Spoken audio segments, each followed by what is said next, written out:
Christ is risen. Alleluia. Christ is truly risen. Alleluia.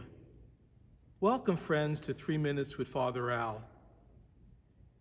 I remember seeing a movie about Jesus made in the 1950s, and when he came back from the dead, there was this great light and smoke machines, and the music was nothing other than Handel's Alleluia Chorus.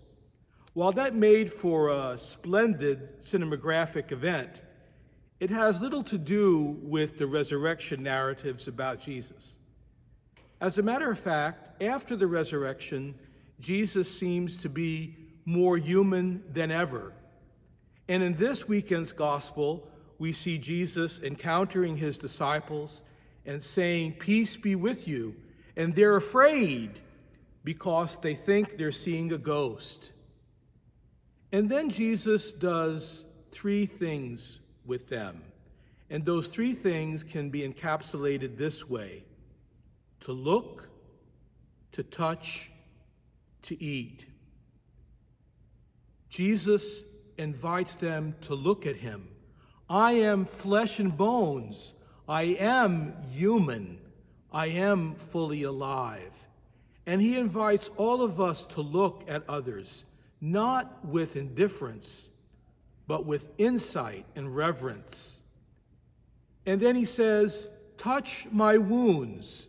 See the wound in my side, the wounds on my hands. And we're invited not only to look, my friends, but also to touch, much like the Good Samaritan touched the man who was left dead on the side of the road. He poured oil into his wounds and lifted him upon his donkey and brought him to the hostel to recover. To touch means to practice compassion.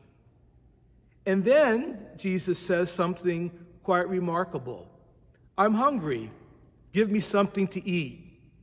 And they gave him a piece of fish, and he ate it in their presence. To eat, perhaps, is the climax of the passage because it reminds us of the Holy Eucharist, that great celebration of being fed, being nourished by God himself. And it also reminds us of the many wonderful times we've gathered around the table with family and friends, celebrating our unity, our joy, our love. My friends, during Easter, we have this wonderful call to practice these simple verbs: to look, to touch,